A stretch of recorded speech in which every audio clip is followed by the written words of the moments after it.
Hello, Startup Vision. Thank you for having me. It's a pleasure to be here. My name is John De Souza. I'm an entrepreneur, been involved in multiple startup companies, as well as on the private equity side, and I'm excited to be here with you. Hello, John. Thank you so much for being here with us from Tokyo, live on Startup Vision TV to share your thoughts. You are a serial entrepreneur. You have founded many successful startup companies like Flash Communication, acquired by Microsoft, MedHelp, acquired by Merck, and Smart Leaf. So tell us, what do you do right now as a startupper in this current situation? What's interesting is having gone through a couple of other of these downturns, it really helps sort of in how to deal with it. So every time you go through it, it's always very painful. But then when you go through the cycle again, you can fall back on what you've learned. And I'd say the first thing that people think about, I don't think it's the most important. I'll come back to the most important, but the first thing you think about is cash, is what the cash runway is. And I think the couple of things to remember there is one is in the end, most companies die because you don't have cash. And so there are a lot of people that worry about if I raise money in this bad environment, I'm going to take on additional dilution. But companies don't die of dilution, they die of not having cash. So I think the first important thing to remember is how do you go through and bolster your cash position? So one is if it is possible to raise money, you should definitely go through and raise the money and get that done. The other part, though, is thinking about expenses. And what you learn very quickly on expenses is that changes that you can make quickly have the biggest impact. So I think the danger is to take too long to make the changes and then have to make much larger changes. So as soon as you see it, it's always better to go in and think across everything to say what can you do to have an impact up front, and that will take you the furthest. When you think about the changes you can go, I think a lot of people immediately think about let's go to layoffs. And I think that's not the place to start. There are other places that you can go in and think about. You can go through and renegotiate a lot of the contracts you have. This is a time where people understand, and I would definitely encourage people to go through and start there and say, let's go through and figure out what we can go through and do. In renegotiating, just be careful of people who say, that's okay, don't pay me for the next X months, but just pay it after that. That doesn't help you that much because eventually you have to catch up with it. So you need to find ways to give yourself more runway, and just pushing payments by a little bit doesn't help you. The other part with that as well is if you go through and people give you, oh, I can give you a loan, but again, you need to pay it back pretty quickly, it doesn't help. So you need to find long-term ways to go through and get more cash. So if you can raise money, that's great. If you're going to make changes to reduce costs, do them quickly because that'll help you the most. Avoid last-minute changes because that's going to be tough. The two other areas that I think people need to think about, one is about their investors. And I think as a startup, the key thing is that as you go through and think about investors, you have to communicate well with your investors. This is a time where you need to be on the same page.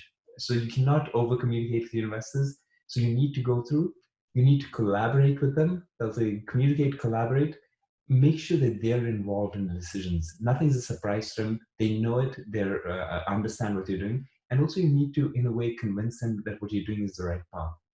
You don't want to go there and say, look, this is what I did and report back. Get them involved and make sure you're partners in terms of what you're going through and doing. Uh, and the last part I'll also say is that the key part, I think what's most important is the people. And I think people, in going through this, you have to make sure that you're communicating with all of the employees of the company. You have to be honest with them in terms, and you need to treat them well. Especially if you want to be a long-time entrepreneur, your reputation precedes you very quickly, and you want to have the reputation of treating people well. As soon as you don't do it well, you get known to be that type of person. It's very hard to keep on doing startups. So I would say, think about the people. That's the most important asset you have, and you go through and be honest. If you're honest, that you go through, people will understand what you're going through. There are a couple of things I'll just say avoid. Often people will go back to a company and say, oh, we're just going to do 10% reductions across the board of salary. The problem is that 10% reduction for somebody making a lot more money is not the same as a 10% reduction for somebody who doesn't. And so you have to think about that as you go through. So it doesn't make an employee feel better if they're not earning that much money and you reduce their salary by the same percentage as you reduce yours. So you have to think about what they need and think about it from that perspective. And also, I see a lot of people saying, oh, this is a great time to clean up the company. It's not an excuse to clean up. That's what you should have been doing normally. So I would say it is not the time to clean up your company. Be very honest. Those are discussions that should be done independently, and use this as a time to go through and communicate and do what you have to. Last thing I'll just say with this is also, often when you're a startup, you get a tunnel vision and you only look at your industry, and you need the ability to step out and look at the macro environment. And I'll show you just a small example. When we were looking at what was happening in China in January and we couldn't get our parts produced, I was talking to other people, and a lot of people who were not in the hardware industry came back and said, "Oh, this doesn't apply to us." Like, well, there's a good chance it could apply to you. So I think that's, you just need to be careful that you are keeping a larger perspective, because you need to go and understand how things can apply to you. And the second part of that is also, you need to be realistic. A lot of people think, oh, this will be a quick rebound. You want to be surprised on the upside, and not surprised where, oh, I thought it would recover quickly. It doesn't, and you're in a bad situation. So those are the things that going through as think through all of this. And you know, you were talking about people, and it's something that is very important to you in your career. You've always been very, very close to the health environment. It's a passion of yours, and now you're very concerned about the impact this crisis might have or will have on mental health. Exactly. You know, I spent a lot of time looking at the full health space for a long time and worked with a lot of companies on it. And what I came out is an acute appreciation for the importance of mental health. It is really I think, if you talk about pandemics, we do have a pandemic of mental health issues that people aren't comfortable talking about and don't get treated well. I think the situation has actually been aggravated by the full social media culture that we have, where there's a pressure on you to worry more about how you're perceived than how you really feel. So I think as you go into this, you have a situation where you're creating a tremendous amount of paranoia. You listen to what's happening out there. People are scared of getting close to other people, or of what might happen, of the invisible enemy. So there's a tremendous amount of paranoia going there. There's a large amount of stress and anxiety in terms of what people need to do. There's stress of, will I have my job? If I go back to a job, will I get sick? If I have to take care of my parents, will I bring something home where I get them sick? And the fact that you don't know quickly that you get somebody sick adds that stress, because you go out and then you say, I need to wait 2 weeks to find out, did I have an impact on it? So I think that adds a lot to stress and anxiety. And last, I think there's a tremendous amount of depression as well that leads. Because if people are being isolated, it's hard to communicate with other people. You can't go through and meet and discuss. So I think when you look at this, I think you get a large wave coming out of it. Unfortunately, I sort of lived through the full experience of 9/11, and even though it was a very tough experience, 9/11, I think what was harder was the long-term mental health impact. Is that for a long time, it affected people in so many ways. You know, even I would say many months, even over a year later, when you were out at dinner, you'd hear the tables around you, people were still talking about it. And it takes a large amount of your mental thought process. It's good when people can talk about it, but often people cannot. And I think when you think about what's going to happen here, you have everybody that's going through a tremendous amount of stress. When you listen to the news, it's all about physical health. There's not as much coverage about what you do about it mentally. How do you stay? How do you come out of this and be able to treat the mental health issues? So I think as families, as companies, we have to put a focus on that. And if you can't have people stay healthy, both physically and mentally, you've not been able to come through this well. And I would say, as we think about coming back to work, I would I would actually put almost a strong emphasis on the mental health. You can't have people come in and put all the barriers so high where you tell people continuously worry about it, wash your hands, wear barriers and all, where to the extent where you create mental health issues. At that point, you may actually better telling people to continue to work from home longer rather than coming back too early and creating additional issues that you need to go through and deal with. And what adds on also is the fact that we don't know where we're going. You know, there's no vaccine, there's no cure. We don't even know when this is going to end up, and it's something we never went through as a generation or many generation. And this is very, very scary for everybody. I think you're exactly right. This invisible enemy that you don't know what the cure is really stressful. It's really uh, I think you're right. Not knowing how long it's going to be, because if people tell you, "Look, this is 6 weeks, you can deal with that." I think not knowing is it 6 weeks, 6 months, or 1.5 year is very very stressful for people of not knowing. So I think you're right. Not knowing how you get out of it, and then I do think when you listen to the news is not very helpful. It's actually interesting watching in a way some of the TV in Japan and the TV in the US or other countries. They cover it a little bit in Japan, but it's not a non-stream barrage of stuff, which I actually think is better. The dangers of if you switch over often to some other channels, it's non-stop. So I think you need the right way of getting the information you need, and then giving yourself the distance you need to realize that that is a portion of it, and how am I going to go through and and actually live my life through this. So, John, you're a citizen of the world, born in Ethiopia. You grew up partly in Dubai, then you studied in the US, in France, in Japan. You created your startups in the US. So, what do you think this current situation, what kind of impact will it have on the startup world and the startup ecosystem?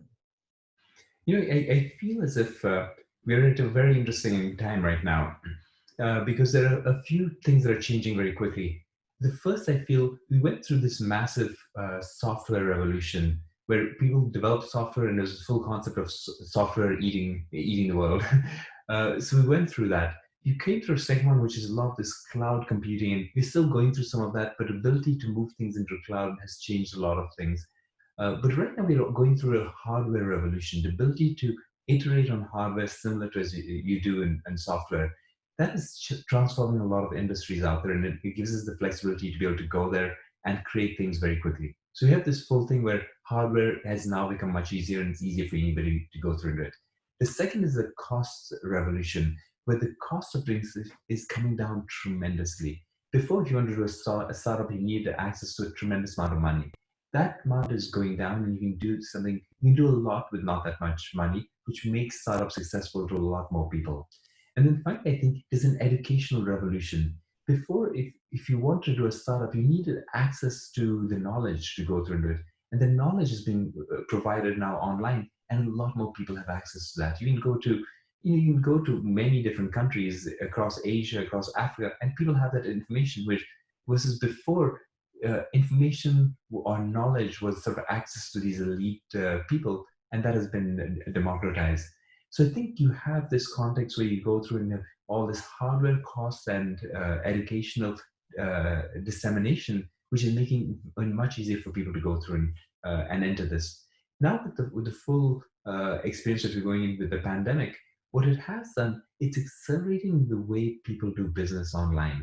And I think that is sort of a fuel you need to drive startups in many other countries. Before, if you did a startup in Ethiopia, it'd be hard to go through and actually get it global because you can't get the meetings you want. It's hard to do business with. Certainly, I think this is accelerating the fact that people realize actually it is possible to go through and do business online. Just as we're doing this virtually, you can do a lot more virtually. So I think this will accelerate that, and people will realize that you can do a lot more and get a lot more done. So I think startups around the world will be able to do a lot more. And I also think that access to global capital will make it easier for people to raise the money that they need, and it won't be that much. So I think what will happen coming out of this is that you will see that startups in many different countries that you didn't expect before are going to do much better than they did. They'll be able to come out there, they'll be able to compete, they'll be able to take into fact the fact that they don't need much money, they have a cost advantage. So I think it'll become, you'll have more interesting startups globally, they'll be able to do more, and I think overall, from a startup perspective, it'll be very interesting because you'll see more competition, but it'll force I think the pace uh, of innovation to go even faster. I saw a bit of that, for example, when I went to China before this as well. When you go and see the quality of the startups in China, it's incredible. If you went there 10 years ago, they were okay. A lot of it was sort of developing stuff that had already been developed elsewhere and trying to go through and improve it. Right now, when you go there, the innovation in China is really incredible. They are developing new technologies. They're doing it incredibly fast. They scale it at unbelievable speeds. So I think as we go through this, um, what has been happening, China will continue, I think, to have great startups, but we'll start seeing that sort of ecosystem in a lot more countries. So I think it will be a switch. I think the balance in terms of seeing a lot of startups from one place will change to actually seeing startups showing up from a lot more countries around the world. You say something very interesting. You say having no money gives us the freedom to take risks. And up until now, we've lived in a business environment where it was easy money. So I know that your quote comes from experience. Can you say what you mean? Can you explain what you mean?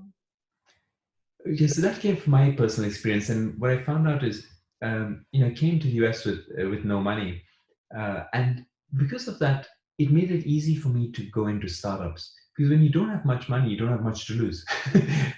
In the end, I always I like your optimism when you say that, John. I love it because everybody says, "Oh, I need money, I need money," but you say, "No, it's a chance."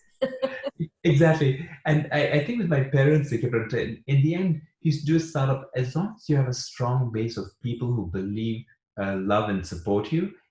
For me, it's easier being there. You don't worry about it because you always can fall back to that. So when you go through and think about starting a company without it, there are a couple of, I think, good things that it does for you. As an entrepreneur, one is if you're putting your own money into it, it forces you to set up a company with good habits. If you don't have a lot of money, you need to make sure every dollar is invested properly. If you have money as a startup, you can get lazy. I often see a lot of people where they don't worry about the details. They go, oh, that's just a rounding error, and so you see them making impact of tens of thousands, sometimes hundreds of thousands of dollars, decisions that don't make sense. You're unnecessarily giving away money because you have too much. So I think when you start off without money, you build the right discipline in the company to say, look, you can't do that. Take care of every dollar to make sure that it goes. So I think it goes through and gives you the right discipline. But as an individual, there are two things you need to worry about. One is time, and other is money. So one is how much money. I always say when you're starting a company, how much money do you of your own do you want to invest in it? And you can say, look, this X dollars I'm willing to invest in it.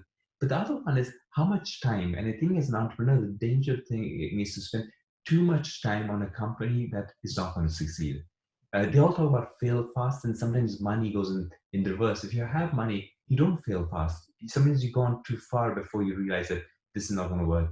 So I think in this environment, when you started, you want to make a commitment of how much money am I willing to put in this venture and how much time. And after a time, where do I need to be to reassess should I keep on going on it? So it forces you to put a discipline on how you spend your money. It forces you to put a discipline of how much time you're going to invest in it before you realize is this going to be a success or a failure. And the last, I think, as an entrepreneur, often the capital structure of a company matters a lot in terms of how well you will do out of it. If you start raising money very quickly and when money is easy, you quickly find yourself that you've gone through a few rounds of funding and you may not own much of the company anymore. So the company may do well, but personally, you may not. And I think when you start a company in a time like this, you won't be able to raise money. You'll set up the proper capital structure, and by the time you go through to raise money, you will actually have a capital structure that makes sense. You'll have enough there to raise it at a decent valuation so that you can potentially do well out of it. The company that I'm at right now, we actually went for over 3 years without raising external capital, exactly for that reason. Is keep it very disciplined, get the right ethics on it, get the company to the right stage, and then go through. So it is a tough environment. I do believe that if you start a company now, build the right structure, it will be really successful, and it'll probably be more successful than a company raised when money is easy to raise. I love this positive thinking you have. This is great. So we talk about your passion for health, and now you want to take care of the planet. Your new venture is in clean tech. So how do you see the world of tomorrow, and do you have hope? You know, I have a tremendous amount of hope, especially because as born in Ethiopia, it's wonderful to see what's happening there. But as I look over the years, things keep on getting better and better. So overall, as a person, I think we are in a much better situation. But I think there are certain things right now that are really promising. The current startup we're out there trying to say we want to have an impact on the environment. and how we believe that if we can go through and find a way for electric vehicles to be ubiquitous, we can go through and have a tremendous impact on the environment. Because when you look at the number one polluter out there, it comes from burning fossil fuels for transportation. So we are focused on sort of getting everybody to be able to go through and drive electric vehicles. But I think what's happening from an environment perspective that really makes me positive on this is, one is, we always spoke, it's much easier to start companies right now, so you can go through and people can tackle a lot more things, but you can also do it in areas that are meaningful. Versus before, to go through and tackle something like environment or medicine required a lot more money. That barrier has come down, so it allows startup companies to go through and tackle those areas and be successful. The second part is the pace of innovation helps startups, because if innovation moves slowly, I've heard a lot of big companies come back and say, look, our goal is not to be first, it's to be a fast follower. Let these people create it and then we'll jump into it. That hurts startups, because if you create it and then some large company can just jump in and do it, it doesn't help you. In this environment, the impact of being second is that you may have a tiny percentage of the market share. And so it helps startups because they can't afford to be second. And so it's easy for them to work with you often. So I think the pace of innovation is being positive, or a lot more positive, because people have great ways to go in and do well in tough industries. And I think also last is that I'm seeing ways for people to do for profits. You don't have to be not for profit to do good things. You can create for profits that are sustainable, that do great work, and have it succeed overall. So I feel that means that people can go and choose challenges that are meaningful for them, create successful companies, do well, and have a very good impact on the world. That's combined with the fact that a lot of larger companies care about it now. So the fact when you go and raise money, there are a lot of funds as well as large companies that they're looking for companies like that, and so it's easier to raise money.